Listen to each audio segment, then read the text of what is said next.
जो सालों से कोर्ट की न्याय की आश लगाकर बैठी हैं, जिनके दरवाजे पर कानून का सालों से पहरा है।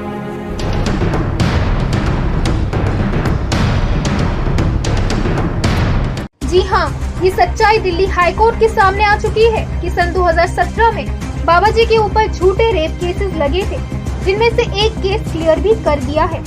ये बात है महाराजगंज की उर्मिला देवी की, जिन्हें षड्यंत्रकारियों ने मोहरा बनाया। इस षड्यंत्र में सिर्फ विरोधी ही नहीं, बल्कि दिल्ली के आला अधिकारी भी मिले हुए थे। आज आप उन्हीं से सुने उनकी आप बीती, जिन्होंने सन 2017-18 के झूठे हंगामे का पर्दाफाश किया, जिसे सुनने के बाद आपको पता चलेगा कि कैसे पैसों के बल पर झूठ को सच में तब्दील करने में हमारे भारत की मीडिया तो क्या, सरकार के भ्रष्ट अधिकारी भी कितने अग्रसर हैं। ओम शांति। मैं उर्मिला माता, बहादुर वेदांत महाराजगंज, पति राजेंद्र प्रसाद। मैं इस आध्यात्मिक विद्यालय से 2007 से जुड़ी हुई हूँ। मेरा लौकिक का भाई था, जिसका नाम लालजी देवरिया जिला कराने वाला। उसके जीवन को देखते हुए, उसके अनुभव को देखते हुए, उसने ही मुझे यहाँ का संदेश दिया था 2000 से पहले ही। संदेश को सुनकर के ही तो मुझे बहुत अच्छा लगा था। 2007 में मैं इस विद्यालय से जुड़ भी गई थी। इस विद्यालय से जुड़ने के बाद में यहाँ की सच्चाई, सफाई, शुद्धता, पवित्रता, मेन हमको पसंद है। यहाँ की पवित्रता, यहाँ कन्याओं को कितनी सुरक्षा है, जो कि हम माता पिता अपनी कन्याओं को नहीं दे सकते हैं। आज की दुनिया कैसी हो गई है, अपने बच्चों को ध्यान नहीं दे रहे हैं। बच्चे हमारे कहाँ जा रहे हैं, कैसे जा रहे हैं, किसके साथ जा रहे हैं। और यहाँ तो कितनी सेफ्टी थी, इस भरोसे, इस विश्वास पर। इसको देखते हुए मुझे बहुत ही ज्ञान अच्छा लगा। ऐसे नहीं था कि मेरे पास कोई कुछ था नहीं बच्चों के लिए ला करके इस विद्यालय में छोड़ दिए, नहीं। मैं एक सच्चाई, सफाई और सुरक्षा, जो सुरक्षा यहाँ दिया जाता है, वहाँ बाहर दुनिया में हम माता पिता नहीं दे पाते। एक यही ऐसा जगह है जो कन्याओं की सेफ्टी है।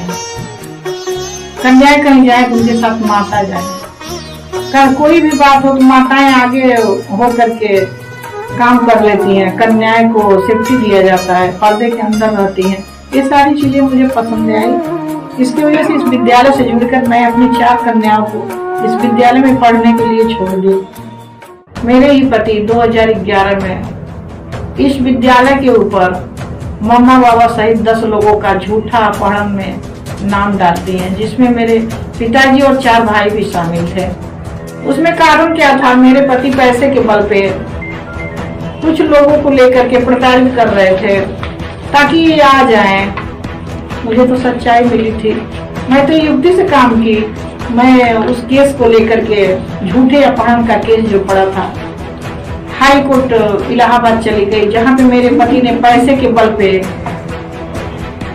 कोर्ट को खरीद लिया और कोर्ट ने मेरी केस को खारिज कर दिया। कुछ दिनों के बाद उस केस को लेकर मैं दिल्ली सुप्रीम कोर्ट को चली गई।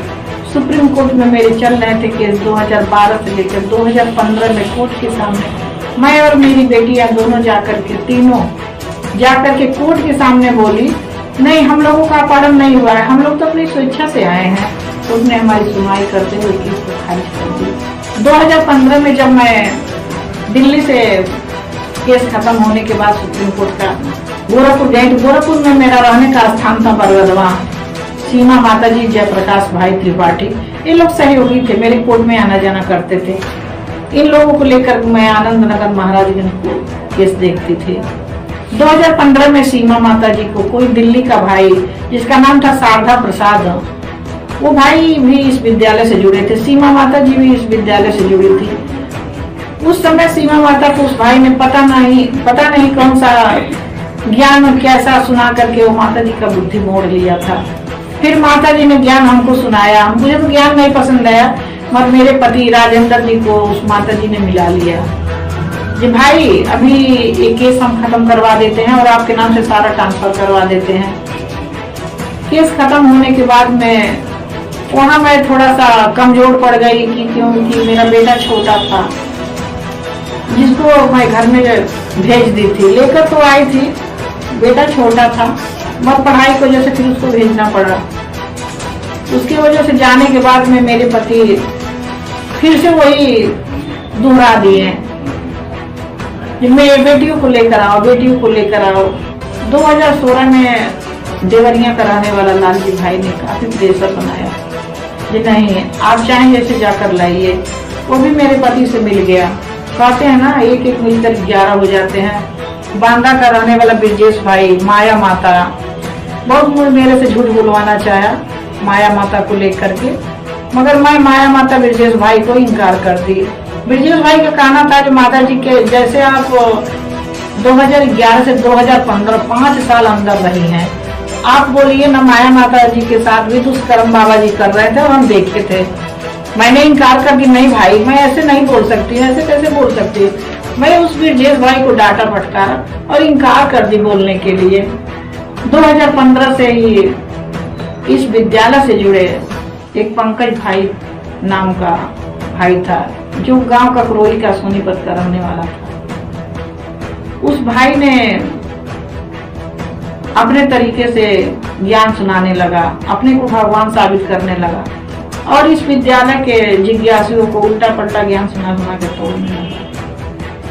उसमें भाई नंद किशोर दिल्ली का रहने वाला वो भाई पुलिस में रह चुका था, सोनीपत का रहने वाला राजकुमार भाई, जो कि वो भाई बहुत सी सेवाधारी था। ये सारे लोग उस पंकज भाई के प्रभाव में आकर के और मेरे लाल जी भाई को भी मिला करके ये लोग साजिश रचे, जिसमें ये लोग विजय विहार पुलिस स्टेशन जाकर के पुलिस वालों से मिल करके इस आश्रम को बंद कराने के लिए षड्यंत्र रचे। दिल्ली के काफी अधिकारी भी इसमें मिले थे, जो कि दिल्ली मधुबन चौक पे एक अधिकारी के पास ले गए थे, एसीपी था वो। उसने भी काफी विरोध किया इस विद्यालय का।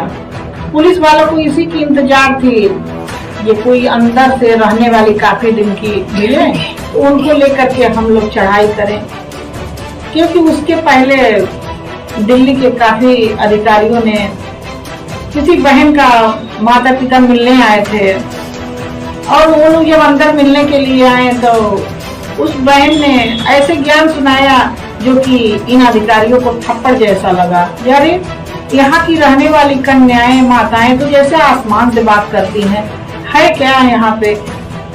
उसी का बदला लेना था इस पुलिस वालों को, अधिकारी। इसलिए इन लोगों को तलाश थी कोई अंदर की रहने वाली। 2011 से 2015 तक काफी दिन तो मैं अंदर ही रही थी ना, इसलिए मुझे उन लोगों ने मोहरा बना लिया। ऐसे 64 के बयान के लिए मजिस्ट्रेट के सामने गई। जिस तरह से नंद किशोर भाई और लोग मिल करके लेटर तैयार किए थे, उस तरह से तो मैं बयान नहीं दे पाई। उस समय मजिस्ट्रेट दिल्ली पुलिस का रहने वाली प्रियंका सिंह थी, जिनके सामने मैं बयान दे रही थी। उनकी कलम रुक गई और पूछने लगी, क्या माता जी मैं जान सकती हूँ, मुझे तो आपको देखकर लगता नहीं है कि आपके साथ रेप हुआ है और इसके पीछे आपको कोई उकसा रहा है। वैसे ही नंद किशोर भाई ने जब 164 का बयान था तो मुझे एक ऐसी लेटर दिया था जो कि उस लेटर के अनुसार मेरे मुंह से वो बात ही नहीं निकली। बाबा जी के ऊपर इतने काफी आरोप के लिए बाबा जी ने ऐसे किया, बाबा जी ने वैसे किया।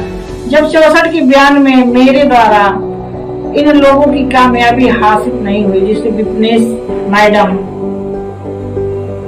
वह दिल्ली पुलिस में इंस्पेक्टर रह चुकी थी, वह मैडम भी काफी उस्काई। आप जितने अच्छे से बोलोगे, जितने अच्छे से बयान दोगे, तो उसमें हमको सच वारंट मिलेगा। सच वारंट मिलने के बाद में हम सब विद्यालय को बंद करा देंगे, बाबा जी को जेल करा देंगे। जो कि किसी वकील से उसने एक एप्लीकेशन तैयार करवाया था, जो कि मेरे से 3000 रुपये भी दिलवाया था, जो कि FIR में मैंने ये नहीं लिखवाई थी जी वहां पर ऐसे कुछ होता है। फिर नंद किशोर भाई ने अलग से क्या षड्यंत्र बनाया, ये झूठा FIR दर्ज कराया, ये माता जी के साथ ऐसे दुष्कर्म हुआ, जो कि कुछ हुआ ही नहीं था।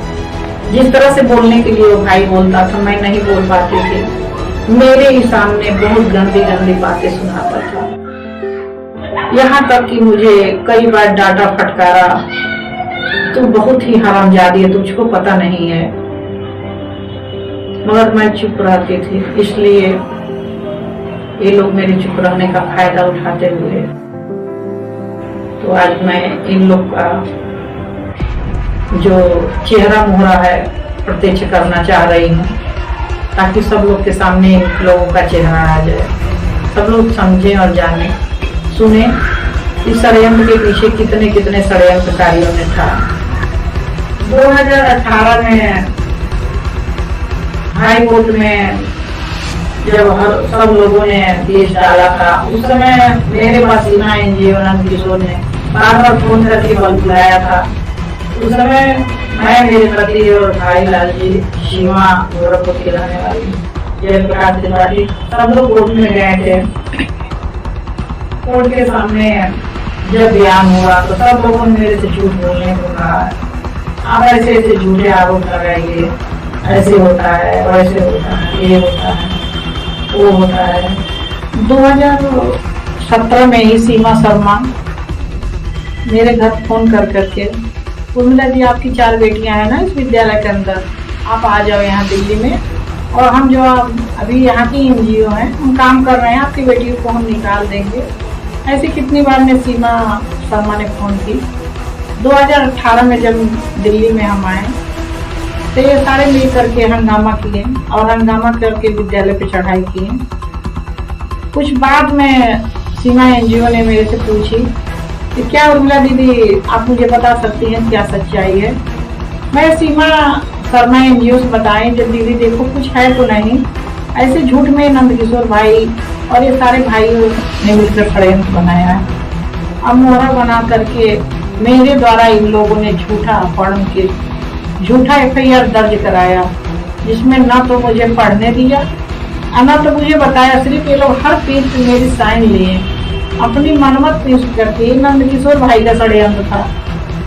जब मेरे द्वारा एक काम हासिल नहीं हुआ, सच वारंट इन लोग को नहीं मिला, तो नंद किशोर भाई ने अगला मोहरा अपनी बेटी रचना को बनाया, जो कि 2000 में ही वो रचना बहन इस विद्यालय में आई थी और उसको 2018 में एक केस फिर से तैयार हुआ।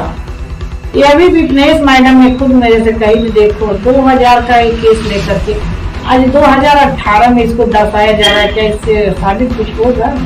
जो रचना ने 2000 में आई तो थी, चली भी गई थी, और 2017-18 में जाकर उन्होंने ये झूठा रेप केस डाला बाबा जी के ऊपर। इसमें देखिए अधिकारी भी हैरान थे, पर फिर सच्चाई का साथ वो लोग नहीं दिए। तो सीमा शर्मा एनजीओ दिल्ली की मिली और मिलने के बाद काफी इंटरेस्ट उसने लिया इस केस में, क्योंकि चैनल पर ले जाकर ये लोग तो पैसे कमा रहे थे।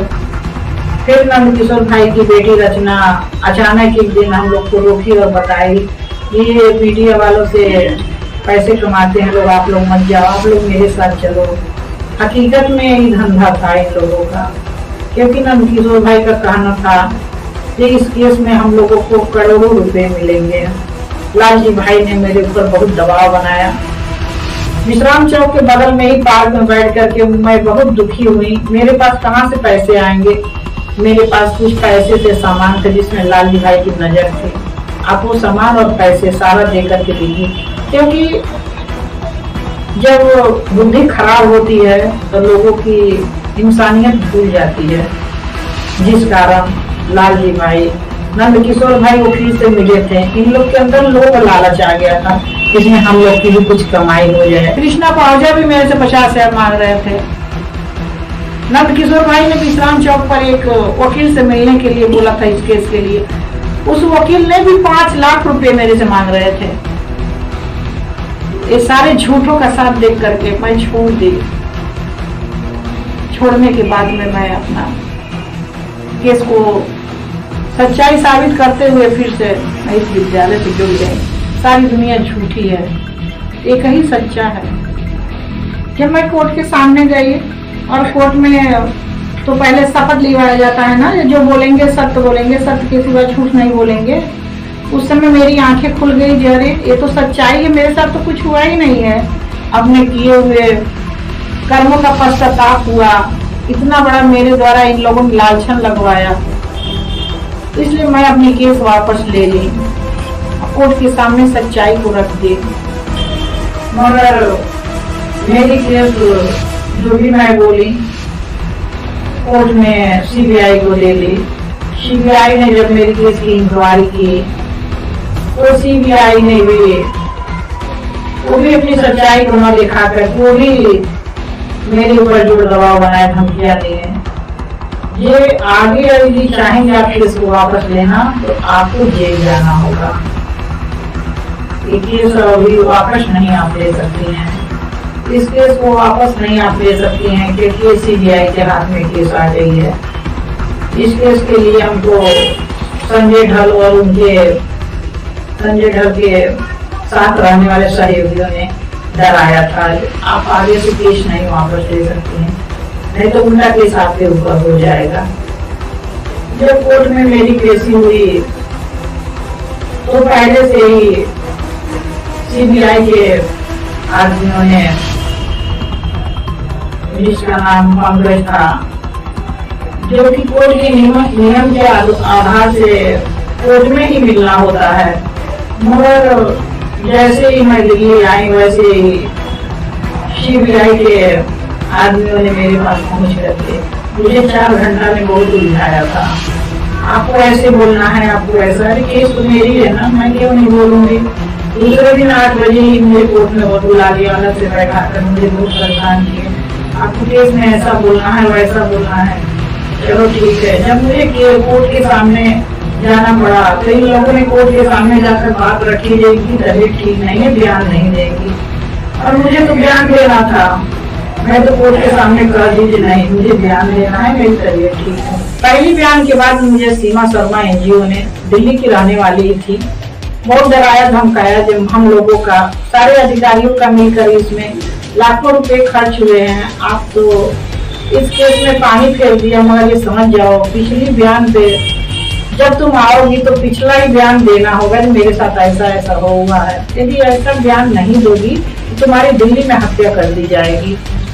मुझे सीमा शर्मा के बातों से डर नहीं लगा, नंदकिशोर ने ही बहुत मुझे डराया धमकाया, कोर्ट का जज ने भी हड़काया था।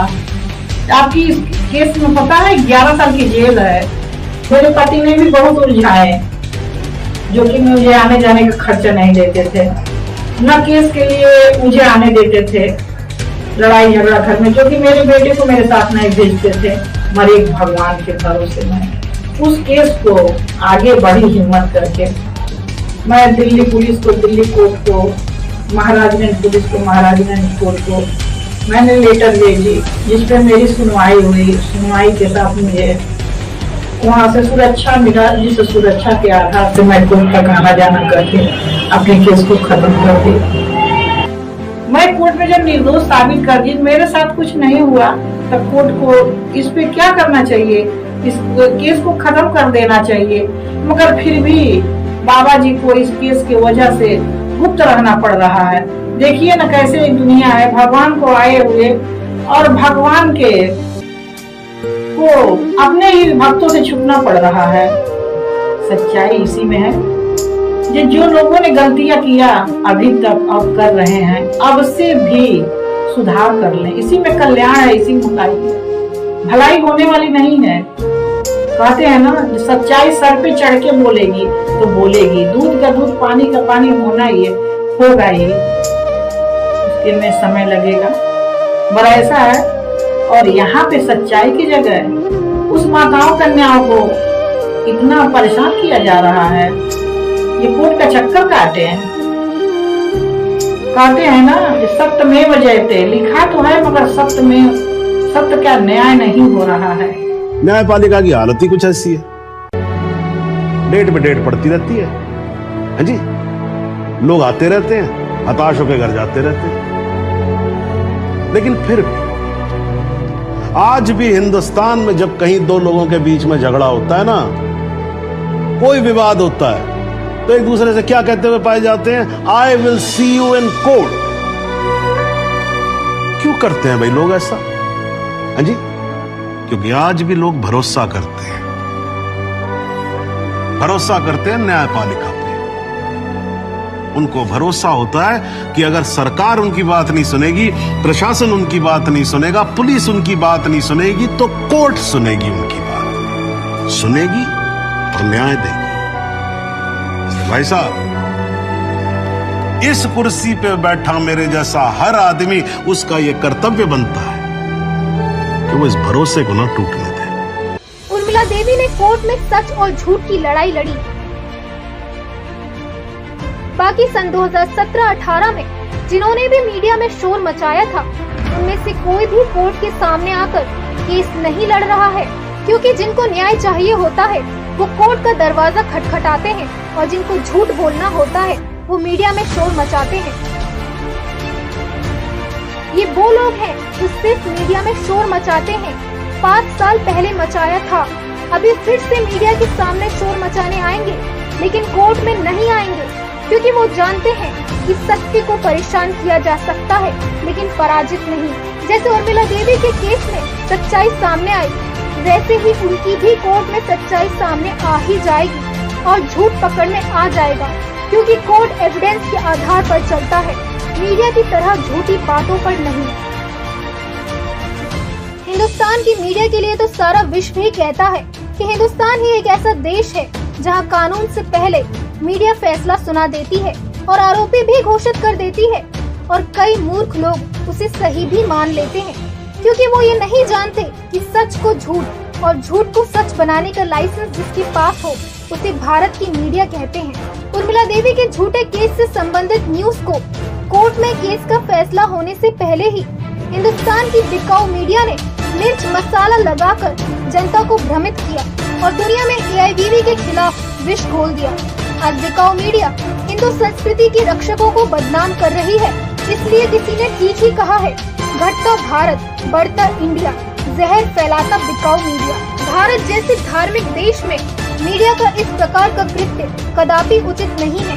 AIVV के केस में भी यही देखा गया कि बाबा वीरेंद्र देव दीक्षित जी के ऊपर जब 29 आरोप लगाए गए थे, तब तो मीडिया ने अनगिनत बार बाबा जी को कलंकित किया, लेकिन जब उन 29 आरोपों की कोर्ट से क्लीन चिट मिल जाती है, तब उन क्लीन चिट्स का मीडिया में एक बार भी जिक्र नहीं किया गया। एक निर्दोष को चारों तरफ से घेरा और कोर्ट का फैसला होने से पहले ही हर अखबार, हर न्यूज चैनल में बाबा वीरेंद्र देव दीक्षित जी की निर्मल छवि को मलिन कर सबके सामने एक गुनहगार के रूप में प्रदर्शित कर दिया। और उसी मीडिया के बोल आज सारी दुनिया आंखें बंद कर बोल रही है। ना कोई सच की तहकीकात करना चाहता है, ना कोई सच को जानना चाहता है, क्योंकि जो मीडिया में बोला जाता है वही सत्य वचन मीडिया समझा जाता है। तो इस प्रकार दुनिया में भ्रष्टाचार बढ़ाने में मीडिया प्रथम भूमिका निभा रही है, और इसीलिए ये बेहद जरूरी है कि मीडिया पर एक हद तक कानूनी नियंत्रण होना चाहिए, क्योंकि यह जनहित को नकारात्मक रूप से प्रभावित कर रही है। और यदि आज मीडिया उर्मिला देवी के केस के फैसले की हकीकत को दुनिया के सामने दिखाए, तो कहेंगे कि मीडिया में कुछ सच्चाई है, नहीं तो आप समझ लीजिए कि झूठ की तारीफ, सच का मजाक, कुछ ऐसा है भारत की मीडिया का मिजाज।